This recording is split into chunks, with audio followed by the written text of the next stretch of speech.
Morning. I will now call the City Council meeting of Monday, February 9th, 2026 to order. Please note, closed session for Monday, February 9th, 2026 has been adjourned. Non-agenda public comment will be taken during the morning portion of the agenda before all information or discussion items, as the 2 p.m. session has also been adjourned. With that, clerk, please call the roll. Thank you, Council President. Councilmember Campbell? Here. Councilmember Whitburn? Here. Councilmember Foster? Here. Councilmember Von Wilper? Council President Pro Tem Lee? Here. Councilmember Campillo? Councilmember Moreno? Present. Councilmember Ela Rivera? And Council President LaCava. Present. Also attending the meeting are Assistant City Attorney Michelle Garland, Independent Budget Analyst Charles Monica, and myself, your City Clerk, Deanna Fuentes. Thank you, Council President. All right, thank you, City Clerk. Councilmember Moreno is participating remotely. Do you have a statement to make? Thank you, Council President. I'm present, and I also would like to notify the Council that I will be attending the meeting today remotely due to just cause related to child care. Pursuant to the Brown Act, I'm disclosing that there are no individuals 18 years of age or older present in the room with me, and I will update this disclosure if it changes during the course of the meeting. Thank you. All right, thank you. And with that, a quorum is now present. We will begin this morning with invocation by Clerk Fuentes, followed with the land acknowledgement and the Pledge of Allegiance led by Council President Pro Tem Lee. Grant those who hold office in this city the spirit of wisdom, charity, and justice, that with steadfast purpose they may faithfully serve in their offices to promote the well-being of all people. We respectfully acknowledge that the Kumeyaay Nation are the original inhabitants of the unceded land now known as San Diego. Despite enduring the horrors of genocide and colonization, the Kumeyaay spirit remains unbroken. We honor the resilience of their ancestors who fought to protect their culture and land. Today, they carry their legacy forward, ensuring that their traditions continue to thrive in gratitude and strength. We stand with the Kumeyaay Nation, connected to our past and committed to a thriving future. If you join me in facing the flag. Ready, begin. I pledge allegiance to the flag of the United States of America and to the republic for which it stands, one nation, under God, indivisible, with liberty and justice for all.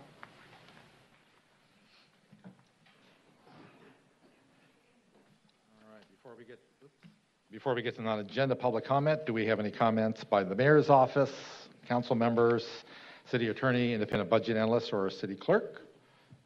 My screen went dark. Not seeing any, we'll move along. The clerk will now go over how the public can offer their testimony.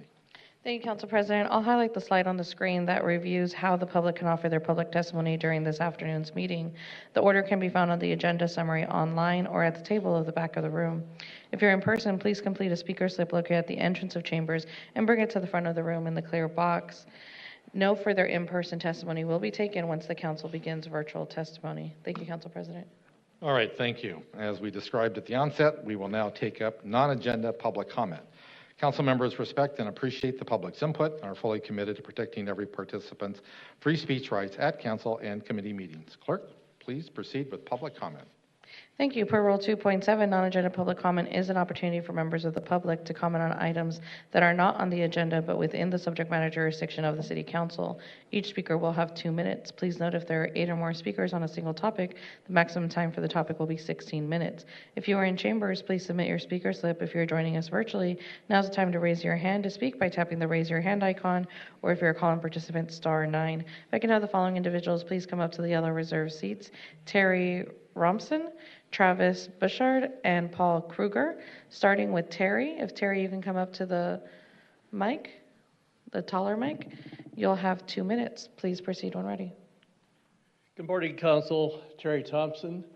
I'd like to thank Mayor Tom Gloria for removing the parking fees for Balboa Park for city residents. I would ask the City Council to provide efforts to remove the fees to county reference of the city, of the council, or sorry, San Diego County members.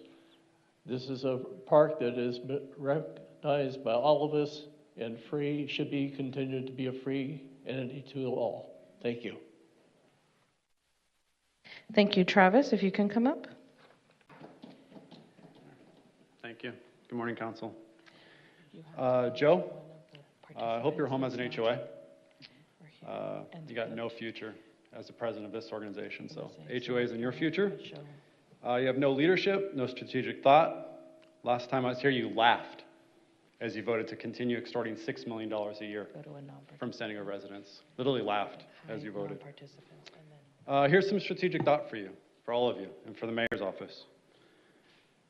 A bond, ballot measure for a bond for Balboa Park, okay? There's other ways to generate revenue other than extorting us for parking. You build a parking garage at the parking lot south of Park. You have a free shuttle that takes people into the park, okay? That shuttle's staffed by union employees, because you all care about unions, right? Not ACE. The hypocrisy of hiring ACE while having unions sit here and back you guys is pretty crazy. In addition, you, with that money, rip up the lots at the Oregon Pavilion, rip up the lots at Air and Space, create those into public places. You got a vibrant market, public market, makers market, farmers market, food vendors, and you take a percentage of their revenue and you put that to the park. Anything left over goes to Todd to do whatever the hell he wishes. So you can die on this hill with Todd, right? This is political suicide. 80% of people agree with me. They're just too apathetic to be here. Or you can do the right thing and repeal parking. Todd needs to stop spreading propaganda too. Parking was not repealed. It's not free. Got asterisks all over it. Using social media to spread propaganda is a playbook straight out of Netanyahu's playbook. Pretty fucking embarrassing. Thank you. Paul Kruger.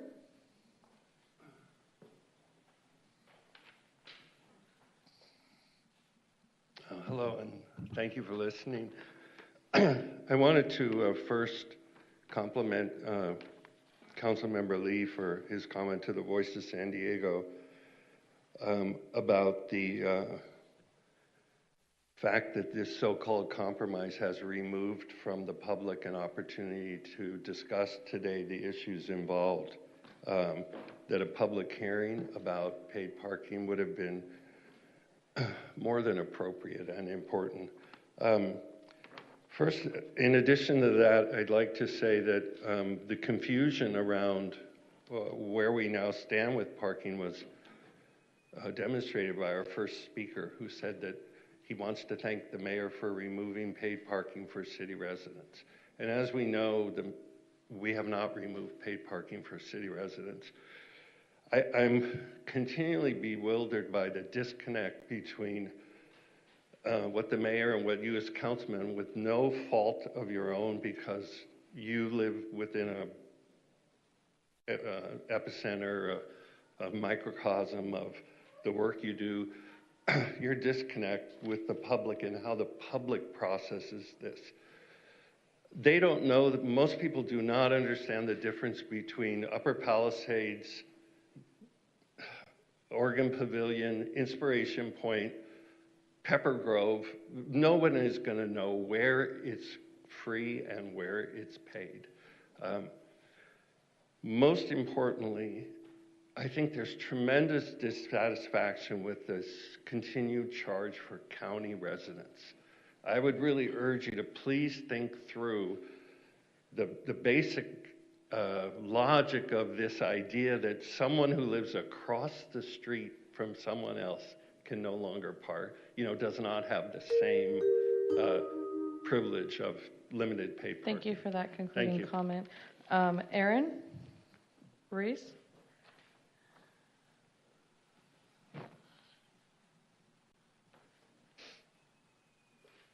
Hello. I've never done this before, so I'm going to try to make this point as quickly and saliently as possible. I work here in San Diego. I moved here just a year and a bit of change ago. When I first moved to San Diego, the one thing I kept thinking about was, oh my God, everything is so expensive. But where was a place that I could go that I didn't have to spend money for me and my family? That was Balboa Park for me. It had museums that I could go see on Tuesday that were free. I even have employees here that work with me at Balboa Park.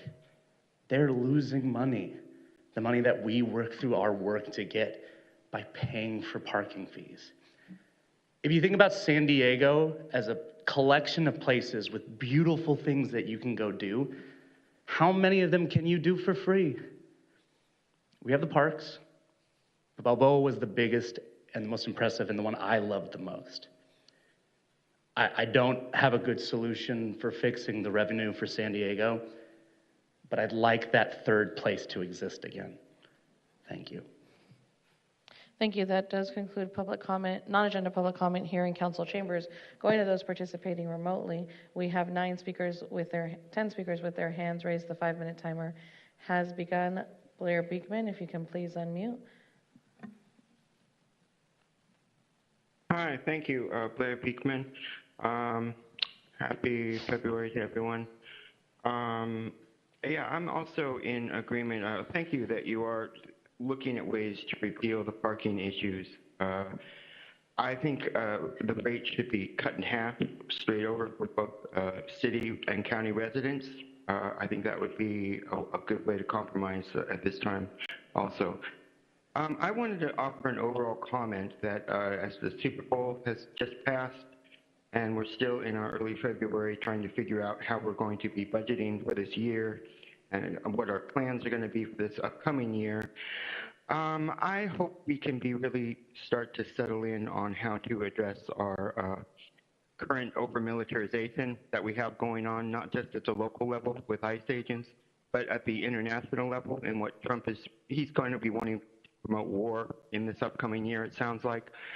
We have to be ready here in San Diego for those concepts to be taking place. And I just wanted to offer reminders that you guys already know how to do some really good best practices towards ideas of peace before war.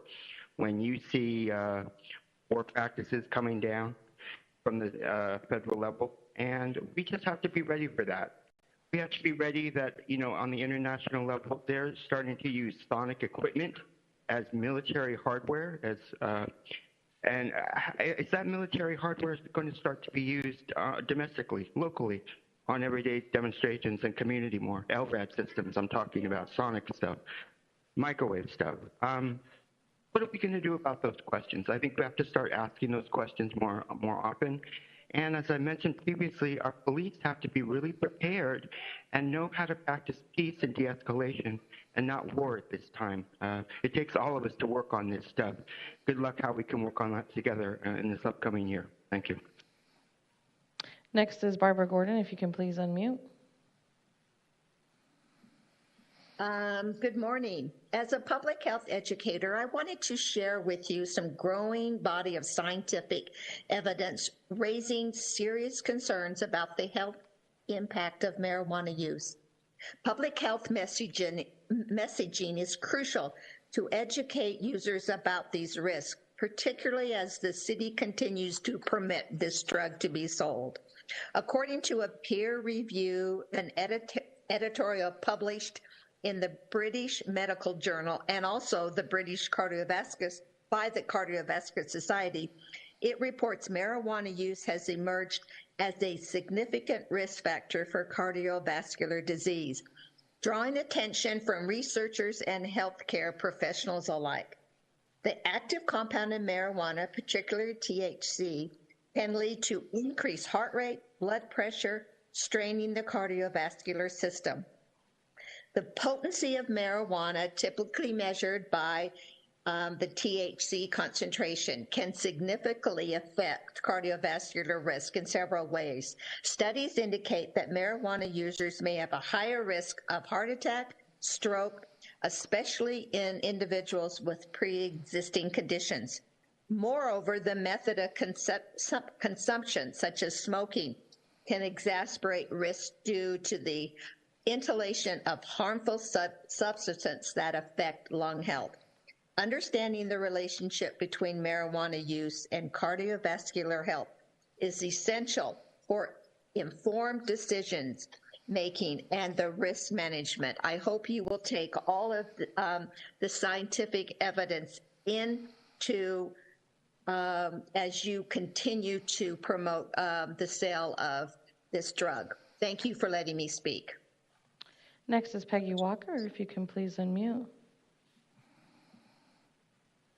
Thank you and good morning. When I was leaving the airport parking lot Saturday, it was a beautiful sunny day, the kind that reminds us why we call San Diego America's finest city. The harbor sparkled, but as I turned off Harbor Drive and down Laurel Street, that image was abruptly disrupted by a glaring billboard, bright hot pink, advertising cannabis with the slogan, "Love is in the air." This massive billboard dominates the area. No other large signs or visual clutter in the area, only this repugnant billboard screaming for attention. For visitors arriving from the airport, families, business travelers, or tourists, this is their first impression of our city, a giant marijuana ad, and that's not the welcome message we should offer. We prohibit tobacco and restrict alcohol billboard advertising because of the public health implications. So why, Council, why are we allowing advertising of high-potency marijuana, a product that raises considerable public health and safety concerns, and from an industry whose messaging is highly controversial? Most of us take pride in how our city is represented. This billboard cheapens the image we have worked so hard to cultivate. Please take a closer look at this issue and consider prohibiting outdoor marijuana billboard advertising. First impressions of San Diego should reflect our values, our beauty, and our pride as America's finest city. Thank you. Thank you. Next is the original. If you can please unmute. And the 5-minute timer also concluded. 8 speakers had their hands raised. No additional speakers will be taken after that. The original, please proceed. I think it's important to listen to the names of the people who have lost their lives due to the city and Dreams for Change and Downtown Partnership living at Tent City. You guys want to laugh about it, you want to cover it up, even the rapes, but I think it's important that we know who these people are and don't let them fall through the cracks. Tammy Groberek died of systemic failures. William Pendavaris died of systemic failures. Martin died of Narcan overdose by Dreams for Change staff. Ralph Threat, accidental overdose. He was laced. Jane Doe froze to death. No blankets offered by Dreams for Change. Todd Jackson, medical equipment failure. No power. Jane Doe, medical equipment failure. Unplugged. Sean Dennis Lang, weather, systemic failures. Rita Chambers, unknown cause of death. Big E, fentanyl overdose. Michael, fentanyl overdose. Jane Doe, methamphetamine overdose. John Doe, methamphetamine overdose. Jane Doe, a rat attack and an infection. Destiny, internal bleeding and sexual assault. Oscar, fentanyl overdose. Tammy Jackson, alcohol poisoning and systemic failures. Dominique, fentanyl overdose. Matthew, tent fire. Shannon, also known as Sky, accidental overdose that she was laced. Bobby Dillard was also laced and overdosed. Erica had a fentanyl overdose. Meatball is an unknown death. Shorty died of a fentanyl overdose, and a whistleblower died of an overdose and a death in the car after the day he was fired. So I think that you guys need to really take a look at yourselves in the mirror and what you're doing with your budget and the money that you're allocating out to people or entities like Dreams for Change and Downtown Partnership. No more people should be dying because we're paying for you to encourage that to happen. Your time has concluded. Next is William Dorset. If you can please unmute. William? Hello, can you hear me? Yes, please proceed. Okay. So I thought I would come in with some solutions today because it seems like you guys have a problem with this budget and your solutions are to tax the people.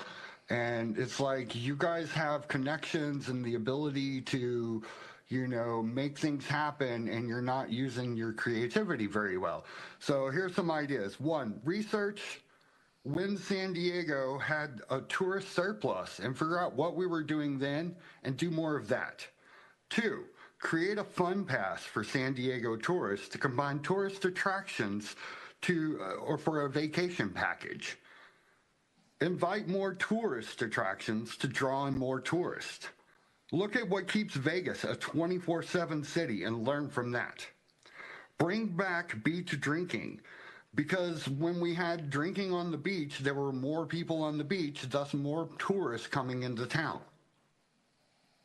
Invite more big Comic-Con type of conventions to the city. More conventions equal more tourists. Bring back street scene. Also invite promoters to build other big street festivals. Equals more tourists. Host a fancy art gala. Invite state's wealthiest collectors. Invite city artists to auction off art. 50-50 split between artists and city. Activate spaces using local artists and performers in areas to draw in tourists. Clean up tourist areas. Cut SVO rangers back a little because there is no vending, so the SVO team is kind of a waste of city funds. Hire creative thinkers, build a budget think tank. 13, tourism ads, draw in more national and international tourists. 14, invest funds into AI, robotics, and other evolving tech. 15, cut the pay of some city staffers back a little. I have more that I can send in to you guys. Your time has concluded. You can send any additional comments to cityclerk@sandiego.gov, and those will be distributed to the council. Clifford, if you can please unmute. Hi, I'm Clifford Weiler. I already sent in some comments. I think that's number 15 on your list of public comments. First, let me say, I really do like the traffic circles, but I'm here to talk about parking fees in Balboa Park. I think it's inevitable that you're ultimately going to eliminate the parking fees. Maybe it'll be in June or July or something like that. But after you hear from the Naval Medical Center, the volunteers, and you're hearing from the museums now, and you're going to hear from the constituents, I think it's inevitable that you're going to become logical and remove the parking fees. But how will you do that? And here I'm again trying to offer you some constructive suggestions. Go to Ordinance 2026-5. That was the ordinance that allowed the mayor to implement the parking meters, especially in action items section 2. The mayor is authorized to install parking meters and the necessary signs and markings within the Balboa Park meter zone. That's what you have to repeal. If you don't repeal the whole ordinance, at least repeal that part. And in terms of solutions, I'm also concerned about what's going to happen now, or if you do remove all the parking fees. The mayor is going to dump the solutions in your lap, even though it's a strong mayor, a strong mayor city. I have espoused several times before to you to look at middle management, and I finally looked at my notes from before. Back at maybe around 2024, I did a study. I picked out the San Diego Housing Commission, not that I don't like them, but as an example. They had 23 team leaders. I was able to look at 20 of them. The total salaries back in 2023 were $3,269,000. But you add benefits to that, and it's $5.3 million. Look at the middle management and the structures. Thank you. Thank you. Next is 1384. If you can please unmute 1384. If you're raising your hand after the 5-minute timer, you will not be taken. Hello, Ernie Casco, Senior Resident Pilot, Torrey Pines Glider Port. It's February 9th. Your leaseholder has me currently blocked out of the glider port, completely under threat of violence, forcing residents to sign an illegal contract to use Torrey Pines Glider Port. It is well documented. The complaint is on your desk. It needs to stop today. Your leaseholder claims to be doing his job, that nobody has complained or stopped them. When it's your job, Todd Gloria and Joe LaCava, to protect our constitutional recreational rights and freedoms. Failing to do so is a violation of your oath of office. It's time to stop the war over control of Torrey Pines Glider Port cash cow purse. Your leaseholder is in conflict with residents and free pilots' constitutional recreational rights and freedoms, fighting over employment, money, power, profit, and control of the glider port. How dangerous is your leaseholder? I was poisoned with a biohazard, now dying with deadly virus and stage 4 cancer. I reported serious allegations directly to your office and San Diego Police Department, most recently to the City Council Real Estate Assets Department. I have been paying your leaseholder while under threat of violence, and your leaseholder refuses to provide a copy of the access pass and waiver in question. The truth is coming out at University Community Planning Group. Where are the police reports for victims who have been damaged? Why haven't you taken action when you have a legal solution ready to go at your desk? I expect an immediate reply from your office, Joe LaCava, not another rabbit hole. It's time to stop the crime, revise the permanent reinstatement of Torrey Pines Glidaport Advisory Board, and implement the proposed San Diego recreational waiver as a proven solution that ends the dispute. It's a win for city council liabilities and restores recreational rights and freedoms for Your time years. has concluded. Becky Rapp, if you can please unmute. Becky Rapp, there you go. Good morning. My name is Becky Rapp, and I'm here out of concern for the city's ongoing budget shortfalls and mid-year deficit. As the city looks for new revenue, I urge you to focus on strategies that do not rely on addictive products or the normalization of drug culture. Revenue generation should align with public health, community safety, and the long-term well-being of our residents. San Diego is an expensive city to visit, but that's not the only reason tourism is down. What drives people away isn't just the price, but it's the experience. And when visitors travel through downtown, Pacific Beach, and other high tourism areas, they encounter visible drug use, homelessness in crisis, and frequent emergency responses. At the same time, these same corridors are saturated with marijuana billboard advertising, reinforcing the message that drug use is a defining feature of our city. And that perception has consequences. Drug activity drives repeat emergency calls, strains first responders, and increases public health and safety costs. If we want a financially responsible city, we must stop leaning on revenue tied to addictive products and instead invest in prevention, cleanup, and family-friendly economic activities. A city that is healthier and safer for residents is also more attractive to visitors and far more sustainable in the long run. I urge the council to clean up our public spaces, remove offensive billboard advertising, and pursue revenue that reflects the best of San Diego, our beaches, parks, neighborhoods, culture, and quality of life. Let's send a message that San Diego prioritizes public health, prevention, and puts its residents and families first. Thank you. Thank you. Next is Judy Strang, if you can please unmute. Good morning, San Diego City Council, and happy February as well as we head towards Valentine's this week. Several years ago, I was the representative to, a PTA representative to a March of Dimes campaign that put together an ad that eventually became national, started here in our county, and it showed two sets of baby footprints, one sort of regular size and one a little bit smaller. And underneath the ad said, guess whose mother smoked? It rattled a lot of cages, but it became a national topic, the role of smoking, and now, of course, vaping, on the role of prenatal health and the outcome of babies, in this case, birth weight and size. And so it is of great interest to me that we're seeing again the role of marijuana use in pregnant women and how it affects the outcome with babies. And I think it's important for us to remember that the health of children predicts the health of a community. So it matters what our pregnant women use, and are they getting the appropriate information. It was recently suggested in Addictive Behaviors that 7% of all pregnant women use marijuana. But unfortunately, it seems to be a group that are very vulnerable. They are younger, they are unmarried, and have serious psychological disturbances, as reported by the hospitals. And they also report concurrent cigarette and alcohol use.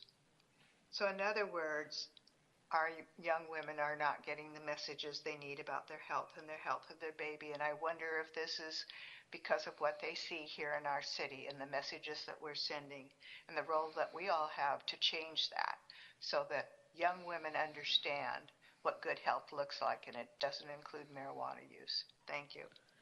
Thank you. Next is Kathleen Lippett. If you can please unmute, and then our final speaker is 8700. Thank you. Good morning, Council.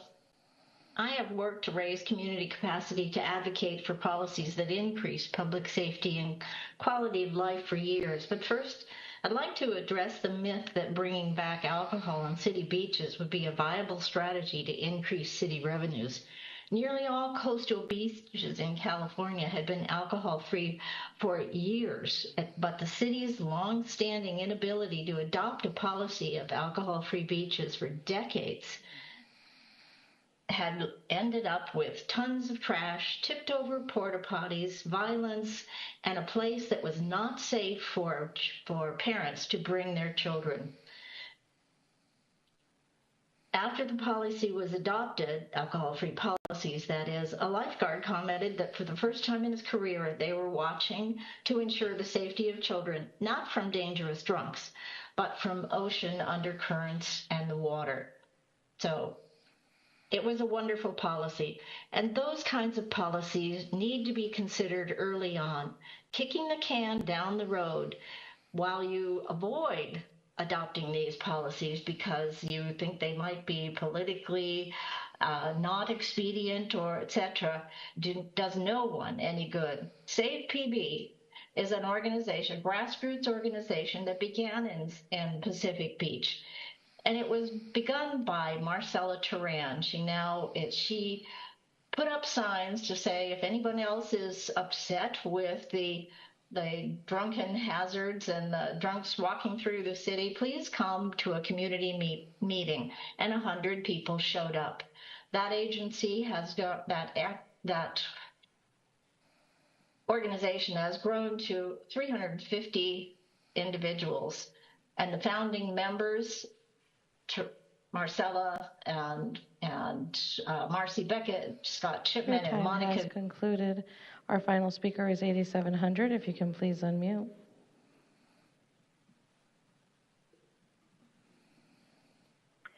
Thank you. Joy Sunyata, District 3. My topic is budgets, and it's the big picture that I'm showing to everyone and offering. Last year, at the beginning of the budget cycle, I chose the word resilience as my guiding principle.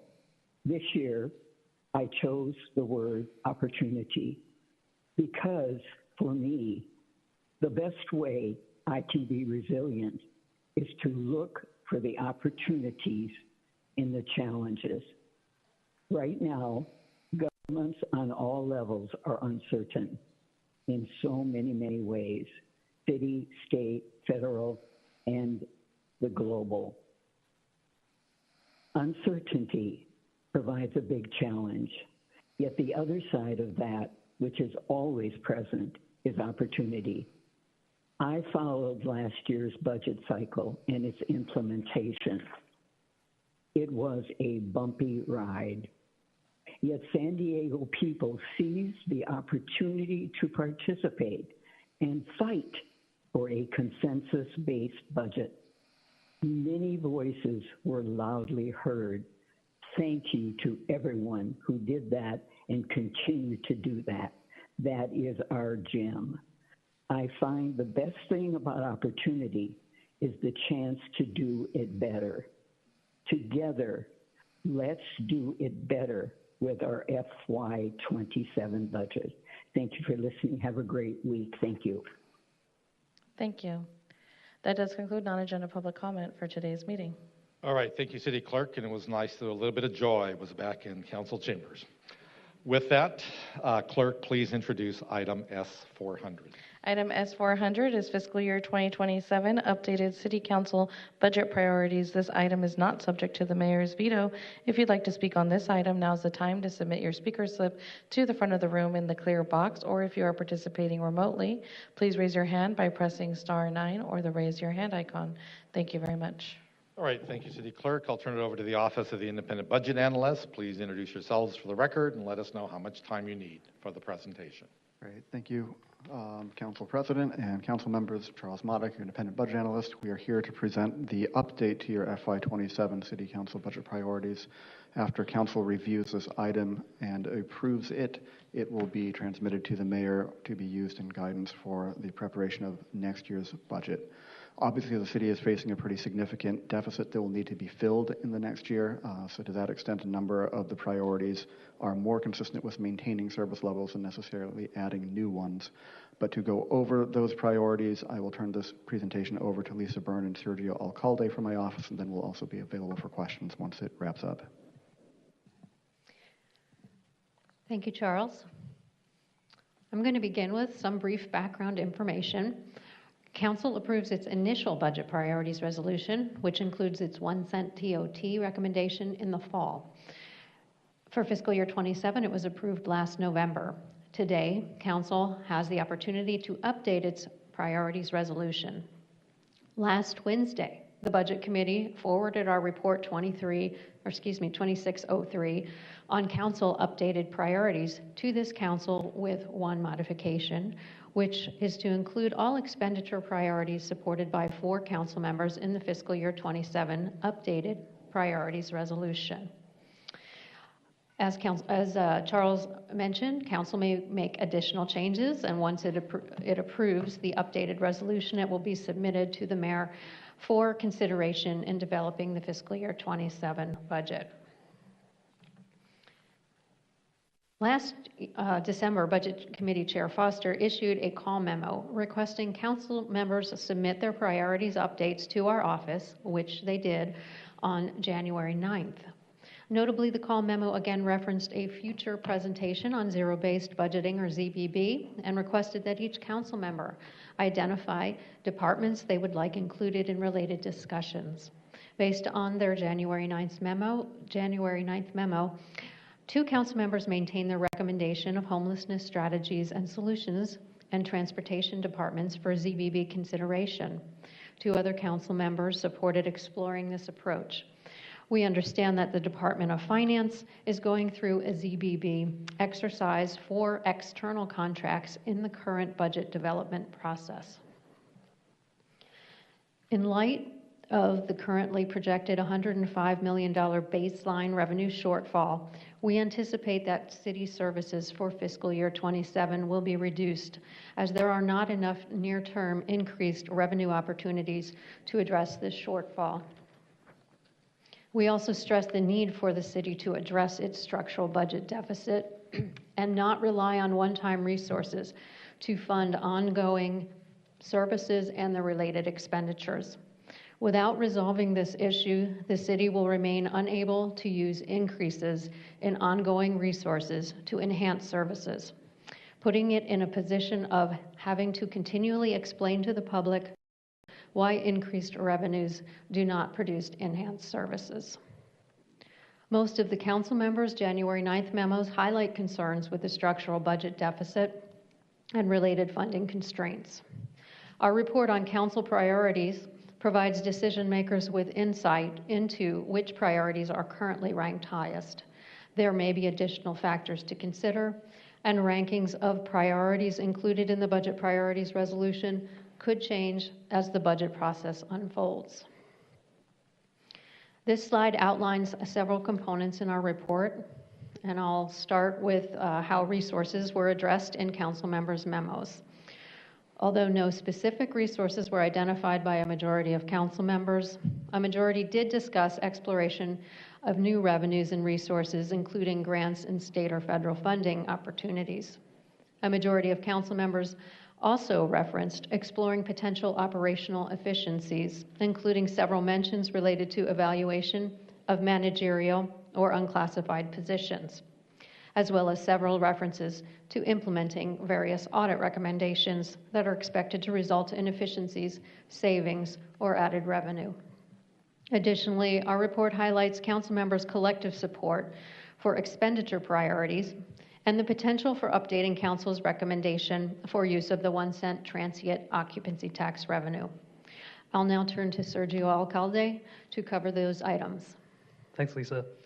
The tables on this and the following slide list priorities included in the initial budget priorities resolution that retains support from 4 or more council members based on the January 9th memos. These include homelessness and housing operations priorities, shown on the left table, and other operating priorities shown on the right. Here on the left are additional operating priorities, and on the right are infrastructure priorities. I'd like to note that the descriptions and initial number of mentions for each priority can be found on IBA Report 25-32 REV. Additionally, our office reviewed the January 9th memos for priorities included in the initial budget priorities resolution that have no longer support from 4 or more council members. We identified no such priorities. I'll now go over newly supported expenditure priorities, two of which obtained majority support. First is the Office of the City Auditor. 6 council members support restoring $55,000 in ongoing non-personnel expenditures and budgeting this amount as a one-time reduction for fiscal year 2027. 4 council members also noted that independent offices like the city auditors should be reasonably funded to implement mandated requirements. The second priority that obtained majority support is brush management. 5 council members prioritized additional funding for brush management and abatement in canyons and open space areas to reduce the risk of wildfires. Because these 2 priorities are majority supported, they will also be included in the updated budget priorities resolution unless council chooses not to. Moving to new priorities supported by 4 council members, of which there are 3. First is recruitment, retention, and employee-related compensation. Next is the avoidance of across-the-board cuts. 4 council members addressed how these types of cuts negatively and disproportionately impact underserved and vulnerable communities. And third, unimproved streets and alleys. These 3 priorities, along with all 4 council member supported expenditure priorities, have been recommended by the Budget Committee to be included in the fiscal year 2027 updated budget priorities resolution.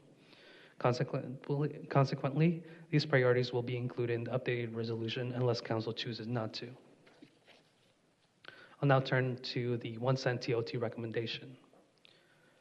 For the initial budget priorities resolution, the council's recommendation to the mayor is to allocate 4.28%, estimated to be $13.5 million, for arts, culture, and community festivals, or penny for the arts, with the remaining funds estimated to be $16.6 million to help balance the general fund. As Lisa mentioned, council may update its 1 cent TOT recommendation as part of the updated resolution. For reference, council members' support for penny for the arts based on the January 9th memos is divided into these levels. 6 council members support partial funding at 4.28% of TOT, which is the same percentage allocated in fiscal year 2026. 2 council members support full funding at 9.52% of TOT, and 1 council member did not note funding for penny for the arts in their January 9th memo. Lastly, we would like to go over the next steps with you. Our office recommends council adopt the fiscal year 2027 updated budget priorities resolution based on our report with any desired modifications to the updated expenditure priorities and the council's 1 cent TOT recommendation. Subsequently, direct our office to deliver the report together with each council member's January 9th memos to the mayor for consideration in the fiscal year 2027 proposed budget. That concludes our presentation. We're happy to take any questions. Thank you. Any concluding comments? All right. Well, thank you for the good work that you do or actually I would say twice a year in terms of our updated budget. It really is very, very helpful. So with that, clerk, please proceed with public comment. Thank you, Council President. Starting with Christine Martinez, if you can please come up to the microphone. After that, we have Carlos Cristiani and Bob Lehman, if you can please come up to the yellow reserve seats. Christine, you'll have 1.5 minutes. Hi, good morning. My name is Christine Martinez. I'm here with Arts and Culture San Diego, a group of more than 150 different arts and culture organizations who span all 9 of the county, of the city districts. I want to thank you so much for including all of us in the process and being so open with all the facts and figures.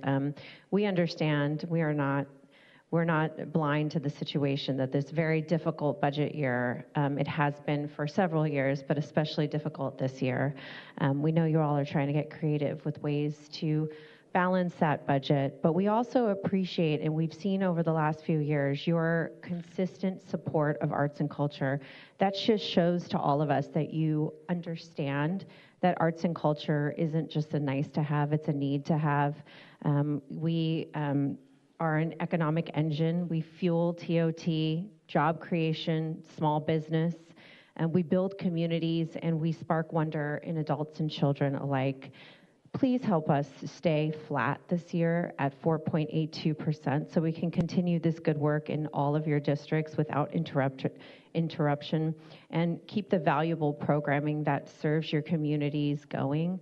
As you know, 4.28% of TOT is not, it's not an increase. We're not asking for that. And with inflation and the cost of everything going on in the city, it's actually, probably less than we need. So we appreciate it. Thank you for that concluding comment. Thank you. Carlos?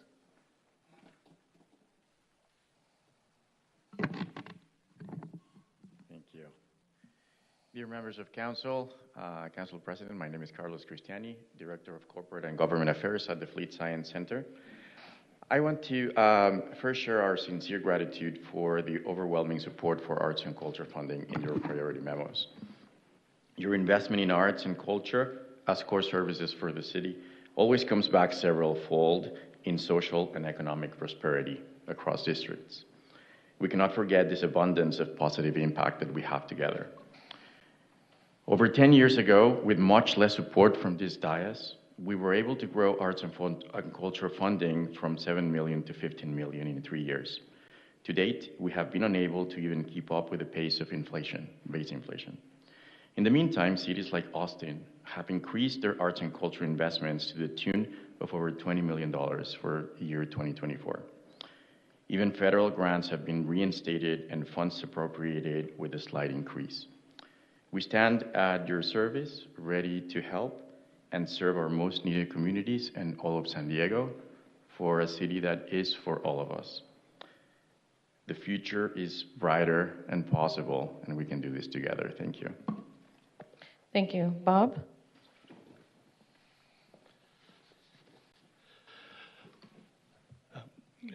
Good morning, Council President, Council members. My name is Bob Lehman. I'm the Executive Director of San Diego Arts Matters, the region's largest arts advocacy organization.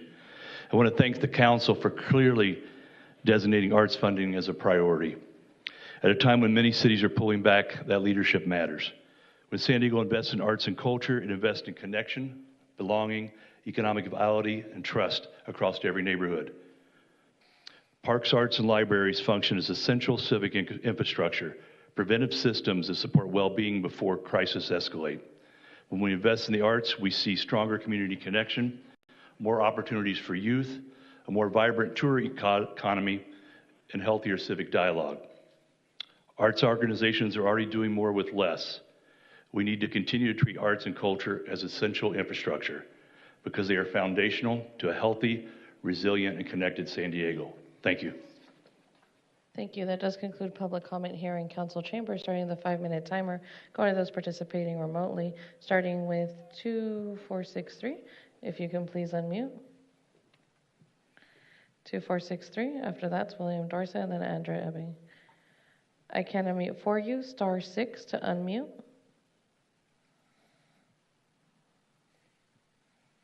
Two, 4, 6, 3. I will need to move on to the next caller.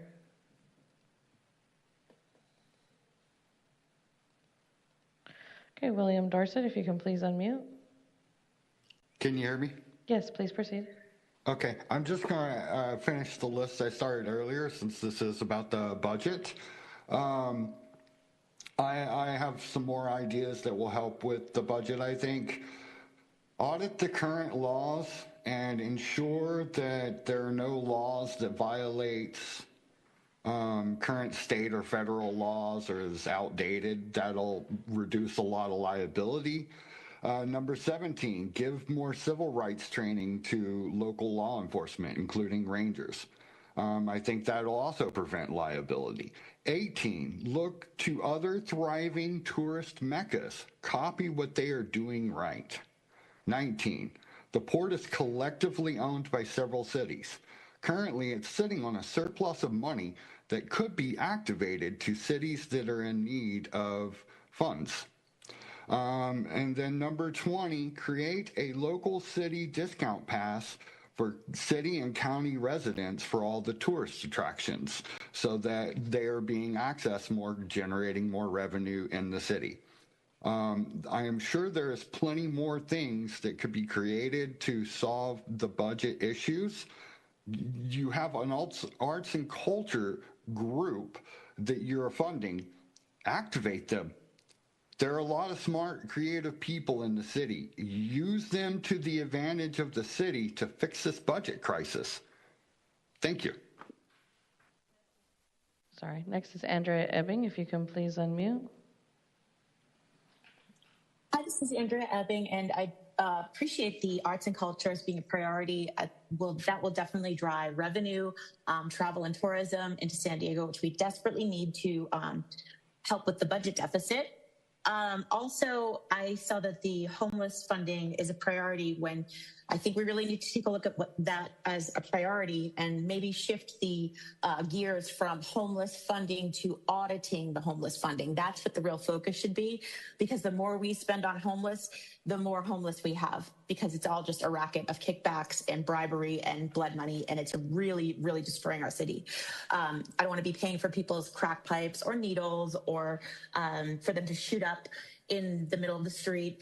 Went and got my hair done this weekend, and somebody said that there was a guy who had his pants down, fondling himself for 6 hours right in Hillcrest, and the police did nothing. So the homeless funding, let's audit the homeless funding, where that money is actually going. And also if we're in such a massive budget deficit and everybody really cares so much about the county and city, maybe we should look at the pay, because our city council members are making around $600 to $610 a year, when Los Angeles is making like $200 or less. I mean, obviously it just feels like a code of silence for a whole lot of money, but it's on Transparent California and everyone can see it. Thanks. Next is Blair Beekman. If you can please unmute. Hi, thank you, Blair Beekman. Yeah, for myself, budget issues. I've been trying to, I've moved from the San Francisco Bay Area in the past few weeks. Oakland, they have a larger budget deficit to you guys, the only city that's larger than yours. They worked really hard to make sure city services have come through, and they have a philosophy, that these budget deficit issues can take a few years. We don't have to do everything all at once. And I hope you guys, I think you're learning that approach. It's a lot to learn, and we want to fix the deficit issues, but if we're aware of it, maybe we can take an additional year or 2, 3 years to work on it and make sure our services are intact. I've talked continuously about how cutting certain surveillance tech, it can give you $100,000 in savings a year. And and still practice good neighborhood public safety. We just have to want to make the steps to do that. I know we're at a difficult time to take those steps, but you've seen what Oakland's done with their flock issues. They've left flock. They've compromised to slowly leave flock. We can do the same sort of process, and we just have to be constructive in all of our budget decisions and creative. Good luck in working together. Let's solve issues, please. Thank you. Thank you. The 5-minute timer did conclude. There are 2 speakers left in the queue, the original and then 8700. The original, please proceed. We should absolutely be pulling back the funds for your salaries until you guys can manage the money that you get from the people that work really hard in hopes of having their community be in a good place. And you guys talk about homeless solutions. You don't have any solutions unless you're talking about creating homelessness. Because what you guys should be doing, like Andrea was saying, is that you should be auditing. And I've been telling you guys that. You should be auditing Dreams for Change and Downtown Partnership, especially because of what is happening at Tent City and the people that are dying, the drugs that are being distributed, the trafficking that is going on, the sexual abuse that is going on, the code violations. You guys know what's going on. You have your staff there. So you talk about getting more money? No, because you're going to put it into the pockets that of people that are doing nothing to help. Especially when you have a mayor here who sits and says you guys fixed homelessness. They're down there on the streets every day. Like I tell you, they're right outside your chambers, laying there, 80-year-old women every night. And so you guys don't have a solution. So no, you should not be getting any more money until you audit the money that has been spent and prove to us where it is going, that it has helped at all. Until then, you should not get any more money, because you're not helping the homeless. And that is what is so sad. That money should go to people that will actually give a damn and actually treat these people like human beings, not just a number, not just a dollar sign, not just something that you can just walk over and spit upon. Your time has concluded. Our final speaker is 8700. If you can please unmute, *6. Thank you. Joyce Anyata, District 3. I have 3 big thank yous. Number 1 is the IBA. Number 2 are all the city council members and their wonderful reports. Number 3 is a special shout out to my District 3 council member, Stephen Whitburn. Your priorities, as always, were just right on. Thank you so much for your work. Yes, let's include all the council's votes, all of the votes. I always feel good about including the 4 vote items. Mayor Gloria, this is my favorite mantra: one people, one San Diego. Together, we'll do our budget better. Thank you for listening. Have a great day. Thank you so much. That does conclude public comment on this item. All right, thank you, City Clerk. With that, we'll turn it over to our council colleagues for any questions, comments, entertain a motion. And we'll start with the chair of the council's budget committee, Council Member Foster.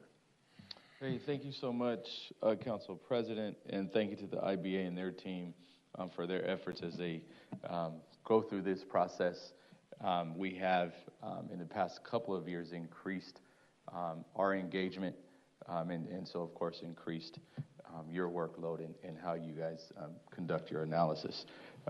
Also like to thank my colleagues at the Budget and Government Efficiency Committee for their work and their comments. I like to say we had a robust conversation as we have both items, the mid-year report and also this updated budget priority memorandum. So just want to say thank you.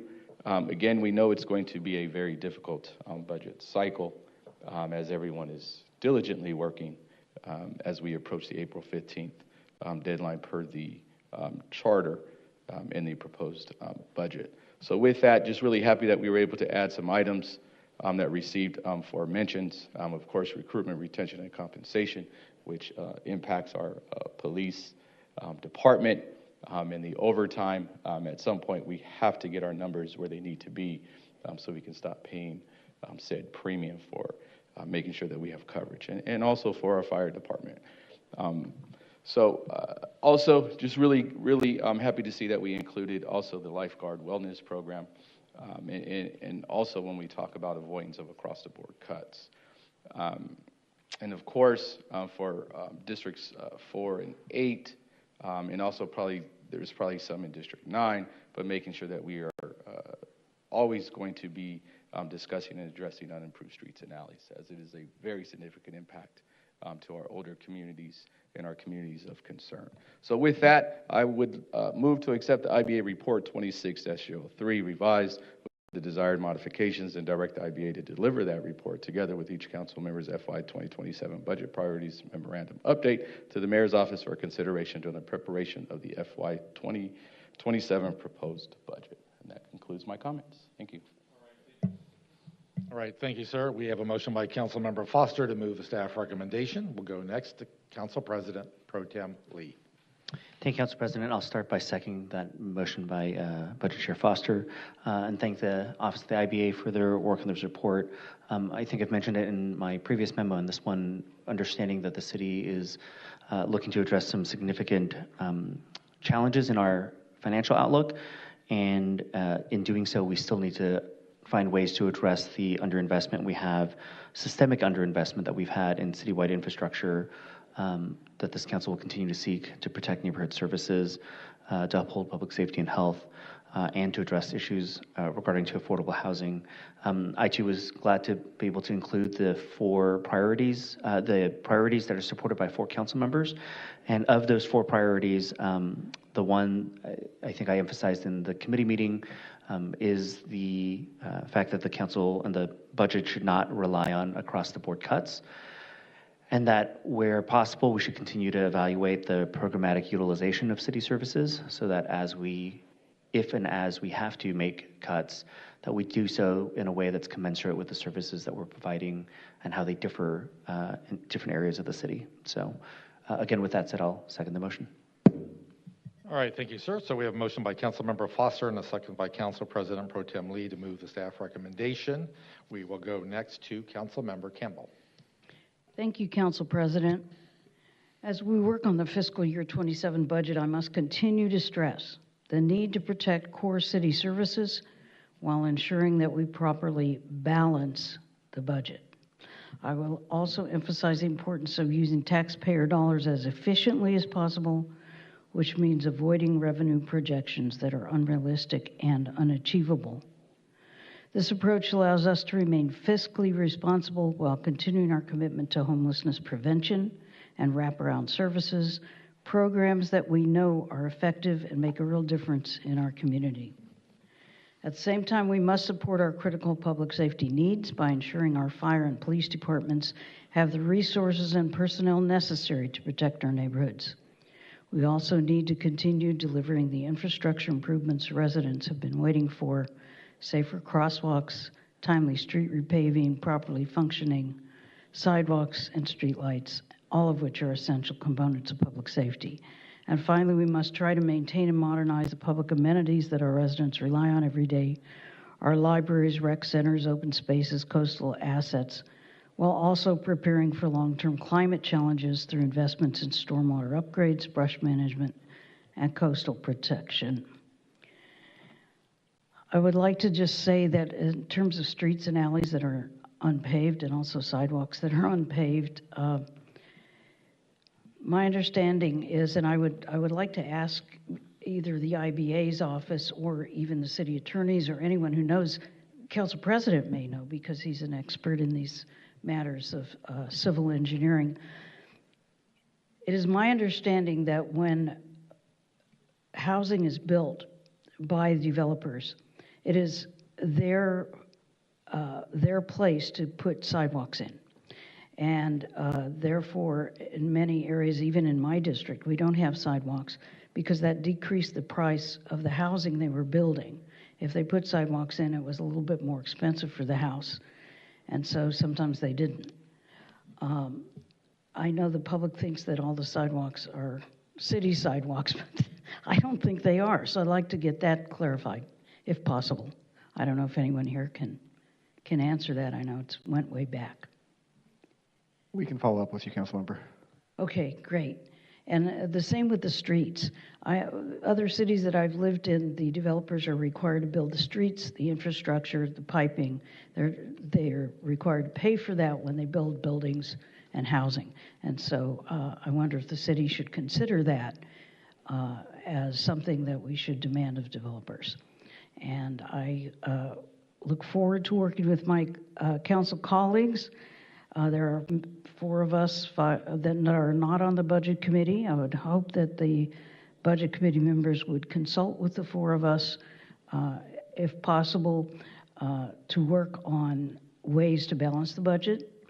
And I am a little bit distressed that priorities of only 4, which isn't even a majority of the council, are being taken into consideration and named priorities.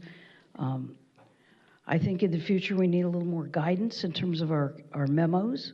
The ones we put out in September were supposedly wish lists, and so they weren't realistic necessarily.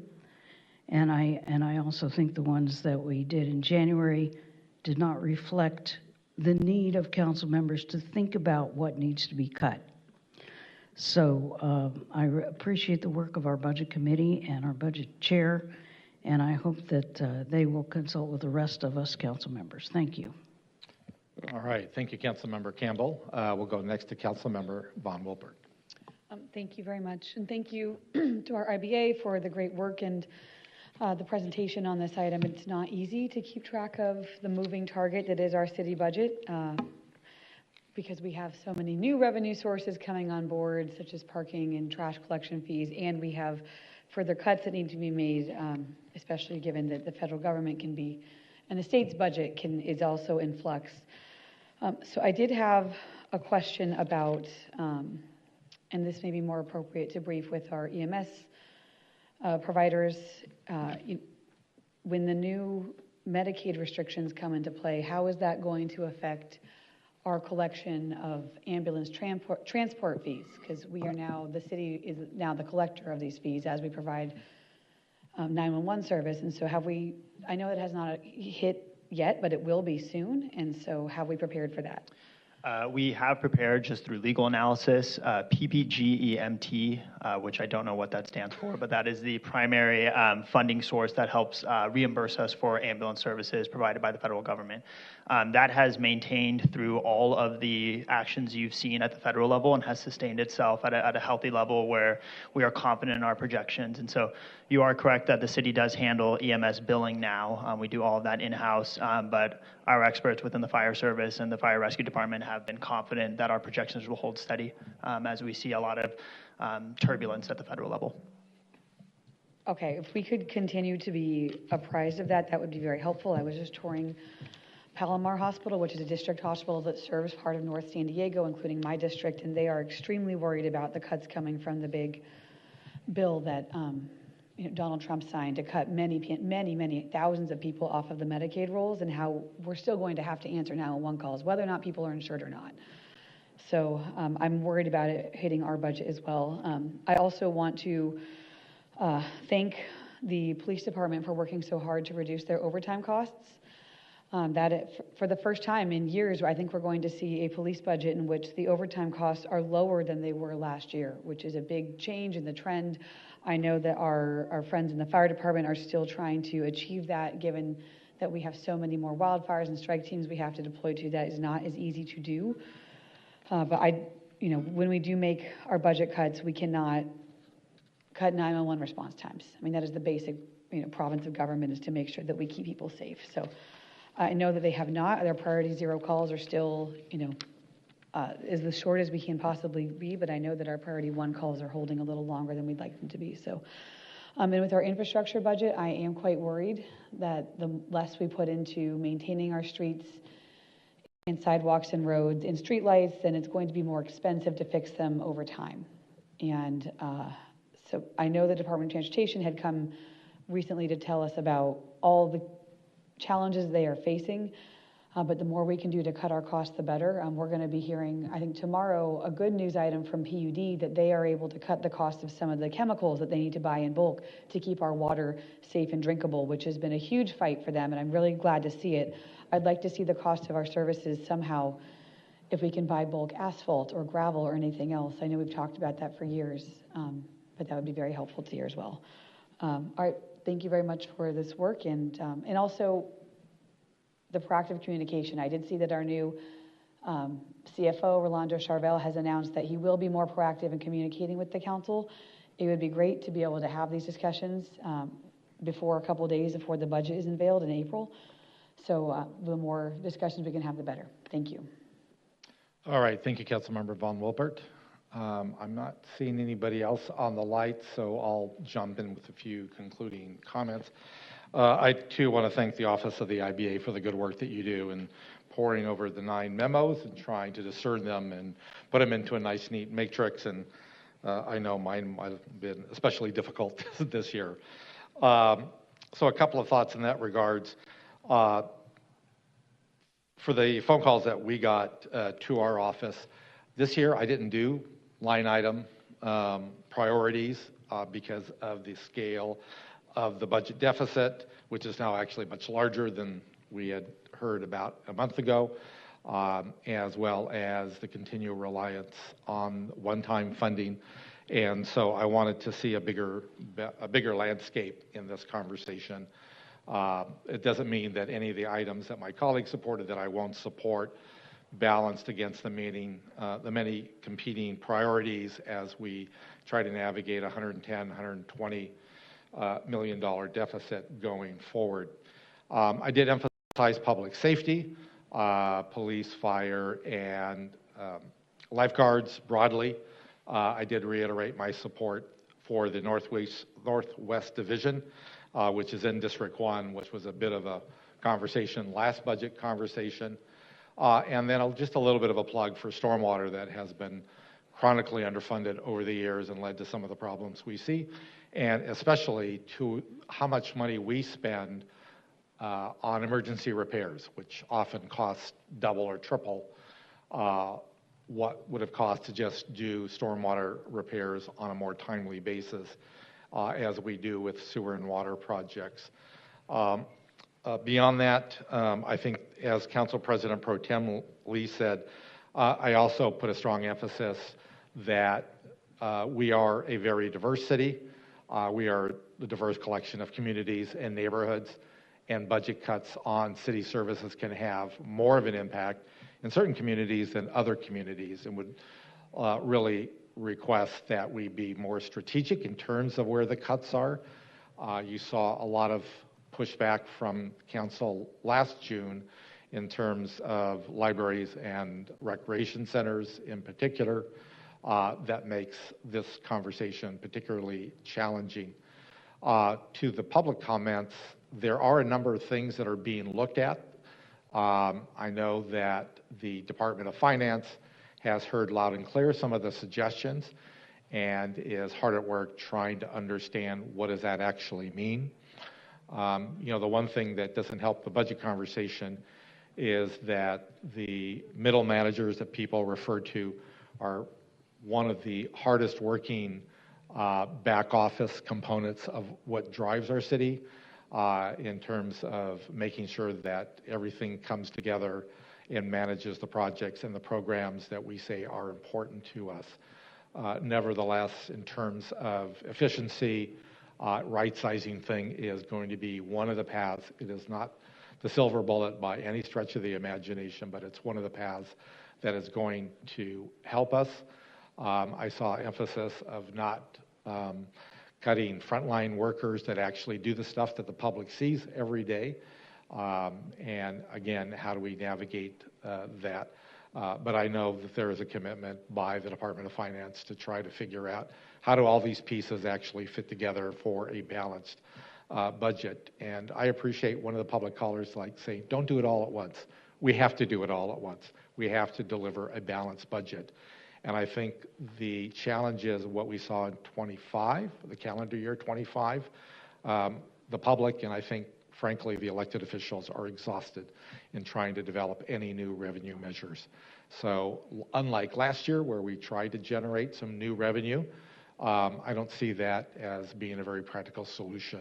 Maybe a little tweak around the edges, but new revenue is not going to help us out of this budget. So, and I think the hard part is going to be some additions where they could result in just the regular business generating new revenue. I know that the city auditor identified our real estate transaction. We're not going to get that new revenue. We're not going to get those leases updated unless there's more staffing in EDD to be able to deal with that backlog that they inherited. So it's going to be a particularly challenging year. I stand ready to work with our budget chair, Councilmember Foster, and my colleagues and operations to figure out, you know, how do we protect city services, protect vulnerable communities, and actually balance the budget. So with that, we have a motion on the floor by Council Member Foster and a second by Council President Pro Tem Lee to move the recommendation. Clerk, please call the vote. I've started the voting system. Please cast your vote. Councilmember Moreno, if you can let me know your vote for the record. Moreno, yes.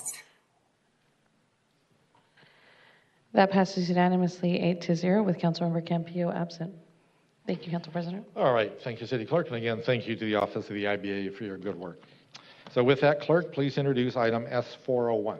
Item S401 is to approve a covenant between the California Department of Transportation and the City of San Diego prior to city's acceptance of approximately 2.5 acres of real property along Interstate 5, bounded by Boston Avenue, 29th Street, and 32nd Street for a non-motorized transportation facility. If you'd like to speak on this item, please be sure to submit your speaker slip to the front of the room in the clear box. If you are participating remotely, now's the time to press *9 or the raise your hand icon.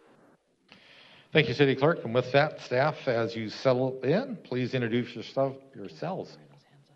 Oh. Councilmember Moreno, you just want to be first to speak? Yeah, okay. Just want to make sure. Staff, please introduce yourselves for the record and let us know how much time you need for the presentation. Hi, I'm Mary Carlson, Economic Development Real Estate. With me is Brittany Bailey from the Mayor's Office. We need about maybe 8 minutes.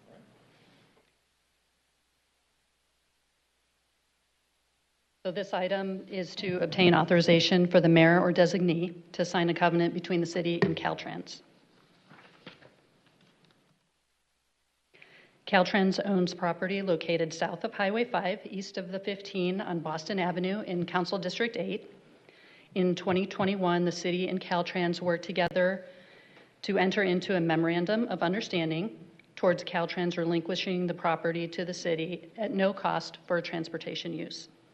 Caltrans spent $3.16 million to improve the property with Clean California funding and installed a DG pathway, street lights, a privacy wall, and retrofitted the pedestrian bridge with an ADA accessible ramp. In February 2025, City Council authorized a relinquishment agreement to accept the land from Caltrans, subject to Caltrans obtaining approval from the California Transportation Commission. I'll now turn the presentation over to Brittany. Good morning, council members. As additional background, Caltrans acquired the property for the development of the I-5 utilizing federal funds.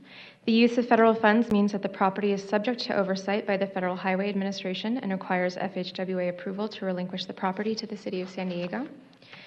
As the property is no longer needed for state highway purposes, FHWA has provided approval for the relinquishment based on the covenant before you today, which ensures continued transportation use. Also included in your backup material is FHWA's justification memo, which notes that bicycle and pedestrian facilities are federally recognized transportation facilities. In addition to FHWA approval, Caltrans must obtain California Transportation Commission, CTC, approval before relinquishing property that is no longer needed for state highway use. Caltrans and FHWA require that the city sign a covenant prior to Caltrans taking this item to California Transportation Commission for final approval of the relinquishment. The covenant states that Caltrans is not responsible for any hazardous materials. Caltrans has provided environmental disclosure memos, and the city's performed both Phase 1 and Phase 2 environmental studies. The memos and studies have been reviewed by staff, and city staff have no additional concerns. The covenant also states that if the property is no longer used for public transportation purposes, ownership would revert back to Caltrans. In addition to constructing a 12-foot wide bicycle and pedestrian path, Caltrans is aware that the city plans to develop a portion of the property as a public park, and as Mary mentioned, has assisted the city with park pre-development improvements. If approved at council today, the final relinquishment hearing is planned to be heard at California Transportation Commission in March. In conclusion, this item requests the council to authorize the mayor or designee to sign the covenant on the Boston Ave property. Representatives from Caltrans, the Director of Economic Development, Christina Bibler, and Melissa Abels and Delmar Williams from City Attorney's Office are available for any questions you may have. This concludes our presentation. Thank you. All right, thank you for the presentation. With that, clerk, please proceed with public comment. Thank you, Council President. We have several speakers here and in council and in the virtual queue. We'll be going to a minute and a half each. Ernesto Castañeda, if you can please come up to the microphone, and if the following individuals can please come up to the yellow reserve seats in the front row.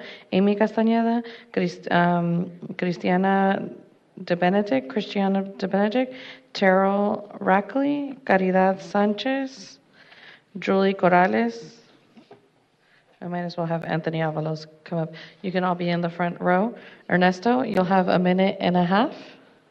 Please proceed when ready. Good morning, Council. My name is Ernesto Castañeda. I am a field representative for the office of Assemblymember David Alvarez. Assemblymember Alvarez previously served as the District 8 council member for the city of San Diego, the seat that is now held by Councilmember Moreno. During his time in office, he worked closely with the community during his time and to expand access to green space, improve safety, and promote healthier public spaces in Barrio Logan and surrounding neighborhoods. Barrio Logan has for too long, Barrio Logan has been born to the impacts of highway infrastructure without the same investment as other communities in the city of San Diego. This item represents a meaningful and necessary step forward to addressing that long-standing imbalance. The approval of this covenant between Caltrans and the city is long overdue and well-deserved by this community. Assemblymember Alvarez strongly supports this item and appreciates the collaboration between the city, Caltrans, and community stakeholders that has helped move this project forward. Thank you, Council, for your time, your consideration, and let's get Boston Linear Park built. Thank you. Thank you. Next is Amy. Good morning, council members. My name is Amy Castañeda, and I'm the Associate Director of Policy with the Environmental Health Coalition. I'm here to voice our strong support for item S401 to transfer the parcel of land along Boston Avenue from Caltrans to the City of San Diego. This is a critical step to unlock TCC funding and start the development of Boston Avenue Linear Park. This park has been 50 years in the making and will bring much needed green spaces to this EJ community.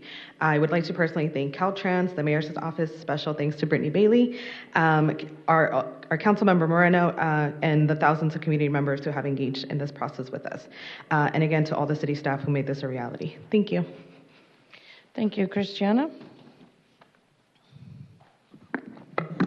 Good morning, council members. My name is Christiana De Benedict. I'm Senior Director of Environmental Initiatives at San Diego Foundation.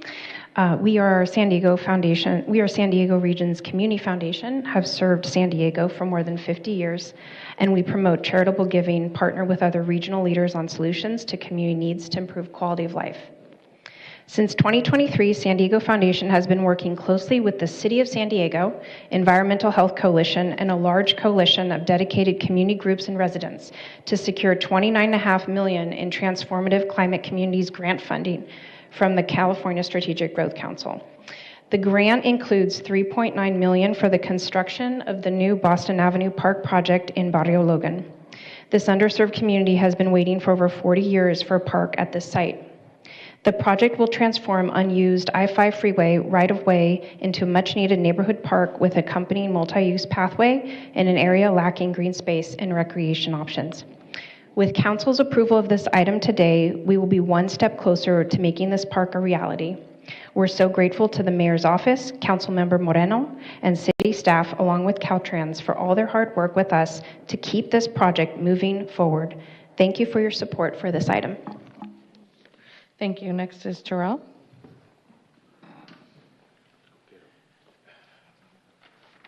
Thank you for the opportunity. I'd like to say that I've never had to plea to work. I just really want to actually get to work on this project. I stand as the chair of the community coalition that is part of this TCC grant, and I really have a fond respect for every single person here, and what I'm looking at is the fact that we're not looking for any money from anyone. We understand that there is a budget deficit, but we are trying to beautify the city of San Diego, improve the lives of community members in San Diego, taking money that has already been acquired through the efforts of everyone that's standing behind me or sitting behind me. So with that opportunity, I do thank Councilwoman Moreno for her efforts and everyone here. Joe, when in Sacramento, that was part of the conversation of what you're doing here. So for all those that are concerned about the livelihood of those residents in San Diego and without any constraints to the budget, because I know that's a big conversation, if you could, a yes would be great. Thank you. Thank you. Next is Caridad Sanchez. Good morning. Nice to see you here today. I'm excited to be here. Caridad Sanchez, I'm representing Caltrans. It's likely before 2020, but that's when at least I got involved in trying to make this green space happen. We long heard from the community and my predecessors that they were looking for some parks, some green space along Boston Avenue. And the really neat thing about working in government is that you can do good. And the other thing is recognizing when there's opportunity and it collides with money. And that's what Clean California allowed us to do. It allowed us to take a look at that property, see what we could do to create a green space. And that's what we've been doing diligently since 2021, 2022. There have been a number of obstacles that have made this very difficult. It's the state. There are, of course, also federal government regulations. But we're here today because we've overcome those. We still have one more. Obviously, we still need to go to the California Transportation Commission. That will be in March, and we're ready to do that after your vote today. There are a few things in exchange for, and I know there are some questions, and I'm happy to answer those. But the requirement essentially for the exchange of gifting this land to the city of San Diego is to maintain its transportation use. Very specifically, its transportation use is the multimodal path, which bikes and pedestrians. That is the commitment to maintain. There is really nothing else to maintain. That is our understanding. I want to say, though, I do want to say that this is actually very personal. When you can actually make something happen and build it. Thank you for that Here we are. comment. But thank you so much. Julie Corrales. Hello, council members. Thank you for having us here. I just want to say thank you to Councilmember Moreno for her support moving this forward, to Brittany, to everyone that's got us to this point. It's been a long journey, as Caridad mentioned. A lot of folks have been stepping up to make this happen. And so this is just one more obstacle before CTC. So I just ask you to vote yes and to continue your support for the area. I know the city is working on the SA issue, SA recycling and their polluting uses. And there's, the other lot on the other end that is we're working to ensure becomes also a community serving use. So yes, please vote yes today and continue to support our changes in the area. Thank you. Thank you. Anthony?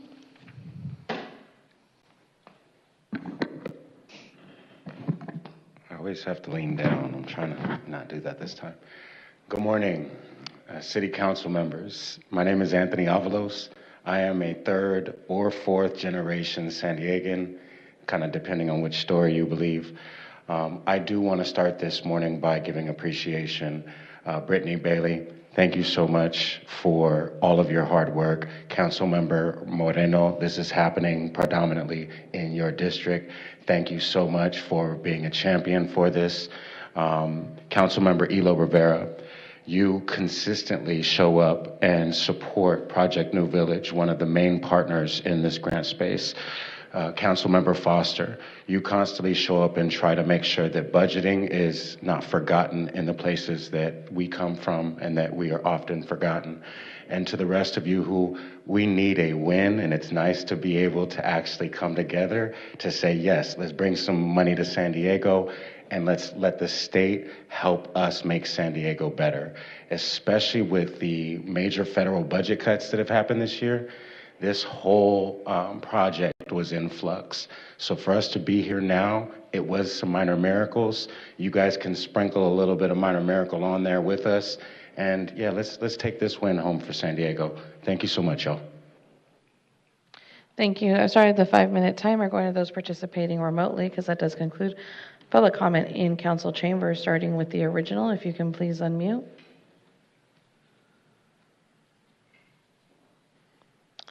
The original, I can't unmute. There you go.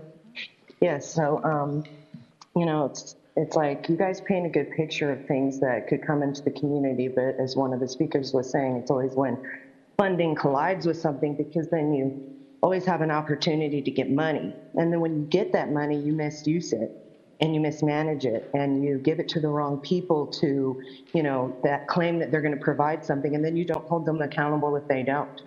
And so, I just don't see this as being something that is even going to come into fruition or be able to be maintained.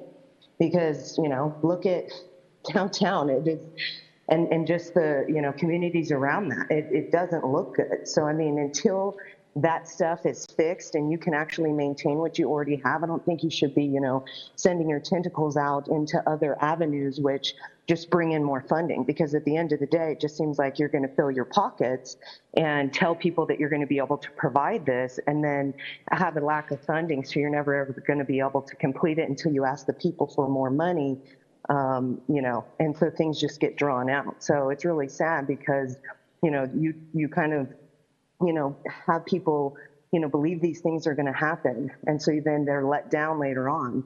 And it's like when you can see clearly that that stuff is what happens, it's just very nefarious and negligent for you guys to do that when you're already talking about the deficits that you guys have. And, then you go into another item and act like, this is just such a glorious thing that's going to happen when it isn't.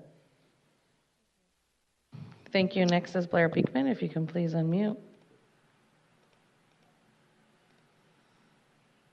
Blair. Hi. Yeah. Hi, Blair Beekman. Thanks for this item. My previous public comment, my words were meant to how do we prioritize our budget issues with time constraints? How do we work on that? There is ways to work on that. I was trying to make that suggestion. With that said,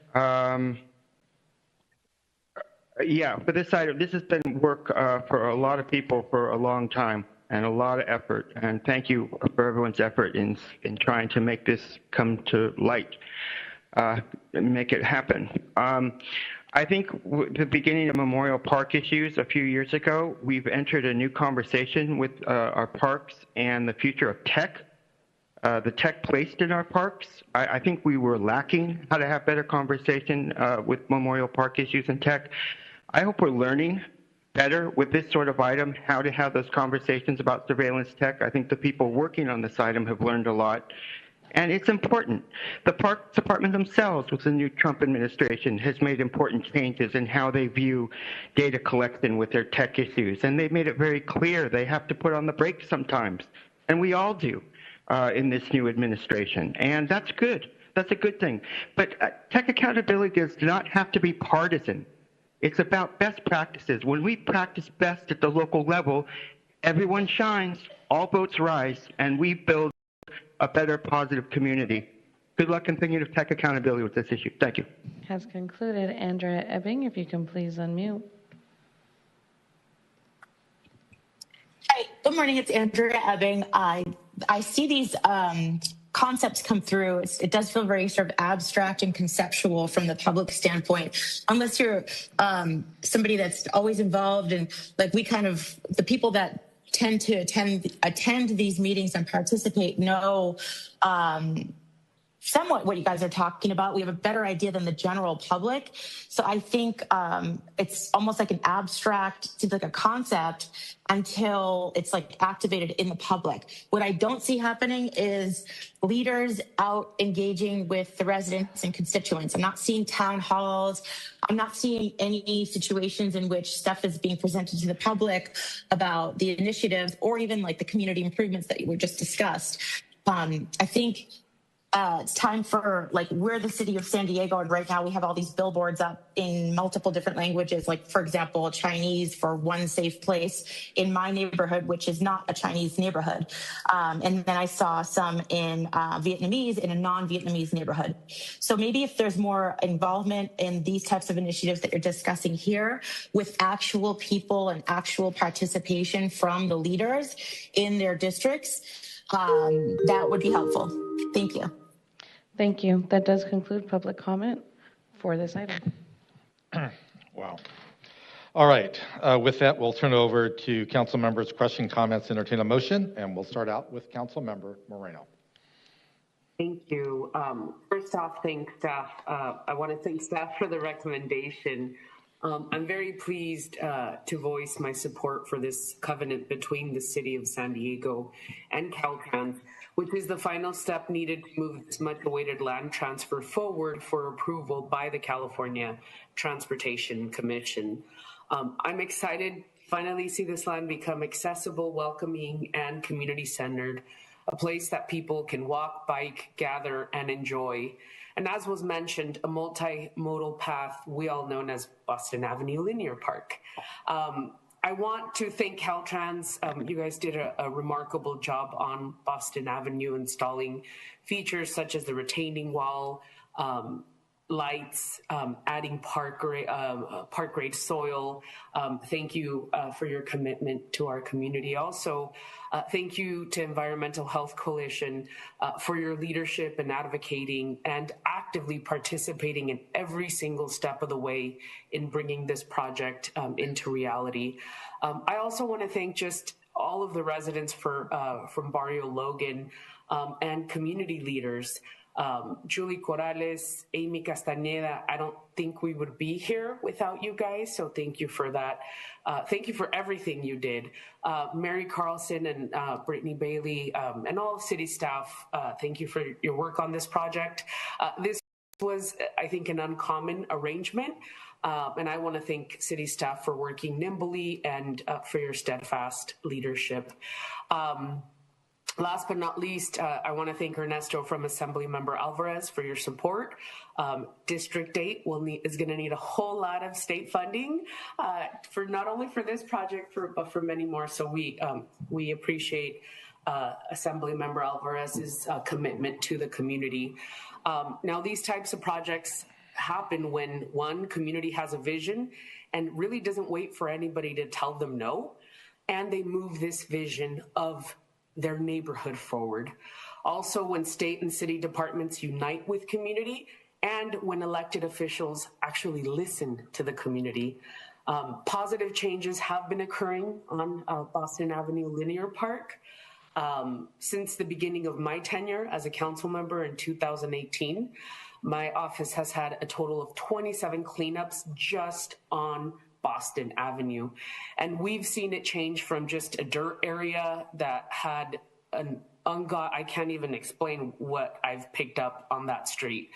To now, what we have is lights installed on the street and the modernization of this bridge. And I just truly can't wait to provide yet another space, another park for the community of Barrio Logan and Logan Heights to enjoy for generations to come. So I am very proud to move item S401 Boston Avenue Covenant forward. And I thank everybody, and I appreciate everybody's help. Thank you. All right, thank you. So we have a motion by Councilmember Moreno to move the staff recommendation. We'll go next to Councilmember Elo Rivera. Thank you, Council President. I'll start by seconding Councilmember Moreno's motion, and then just express some appreciation to Councilmember Moreno and her office for all the work that they've done to get this to this point. Brittany, thank you for your work on this. And then the folks who showed up today, Caridad, obviously, I think you're starting to say that this is personally meaningful to you. That shows in your in the commitment you've shown to the project. Julie, thank you for your work. EHC, thank you for sticking with this. And Amy, I think this has obviously been a project that's long in the making. I love the way that Councilmember Moreno spoke about the vision and then just like the commitment to seeing that vision through. And because I'm looking for, glimmers of hope in anything I can find right now, I think this is really powerful because attempts have been made to derail this, and you all just won't let it happen. And when I say y'all, I mean like collectively. And I think that that's demonstrative not just of the ability to get a project done, but of like the resilience of our communities. That we have a vision for what our community and communities should look like, and they can throw obstacles at us. They can try to rig the game against us. They can change the rules midway through. And at the end of the day, we have a vision for our community, and we're going to see that through. So thank you, Councilmember Moreno, for your leadership and working with the community to make that happen. Thank you to everyone who didn't give up, even though you've been thrown some substantial curveballs along the way. Very happy to second this. Thank you, Council President. All right, thank you. So again, we have a motion by Councilmember Moreno, a second by Councilmember Elo Rivera to move the staff recommendation. We'll go next to Councilmember Von Wilpert. Thank you for the work and the presentation. I just want to say thank you as well. This is fantastic that we're getting money from the state. Thank you, as Councilmember Moreno said, to your advocacy and to Assemblymember Alvarez and to Caltrans and to the community. You know, if there's more properties like this that we could take over and become parks, that's a great idea. This could be the first of many. Maybe some of our smart state legislators could streamline this process for us at the state level as well. But just congratulations to a really great job well done, and I look forward to seeing the park come to fruition. All right, thank you, Councilmember Von Wilpert. Not seeing anybody else on the lights. I'll offer a couple of closing comments as well. Thank you, Councilmember Moreno, your steadfast leadership and your persistence to make projects like this happen to benefit your constituents in District 8 is really laudable. It takes a lot of patience to see it through, and you've done it time and time again. So thank you for that, Brittany and Mary, for the good work you do. And when people wonder why the city can't get more stuff done, it is all the obstacles that get thrown in our way that we have to navigate and persist and figure out solutions to get around those hurdles. And this is certainly a great example of the good work that you've done and what city employees do to make good things happen in our neighborhoods. Caridad, Caltrans, thank you for helping us navigate all those conversations going forward. And I'll close by saying I wish two of those public speakers had actually been in person to actually see who is driving this conversation. It is not the city, it is not council members, it is the community. And their willingness to identify things that can happen in their community, bring the council member along as a strong partner in that, and then have the incredible patience and persistence to never give up despite what obstacles were thrown in your way. This is really a tribute to the council office and to the community members to make that happen. And the council plays a tiny role on these key votes every so often to kind of close the deal. And we're hoping this does close the deal with today's vote, and we'll see that money flow, ground being broken, and a park and multimodal transportation element built on that site to the benefit of that neighborhood. So with that, we again have a motion by Councilmember Moreno and a second by Councilmember Elo Rivera. Clerk, please call the roll. I started the voting system. Please cast your vote. Councilmember Moreno, if I can have your vote for the record. Moreno, yes.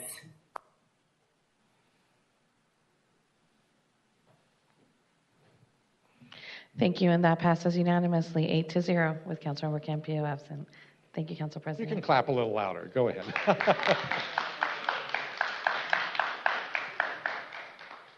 Well done. And again, congratulations to Councilmember Moreno. So with that, we will now adjourn council to the next regularly scheduled council meeting on Tuesday, February 10th, 2026 at 10 a.m.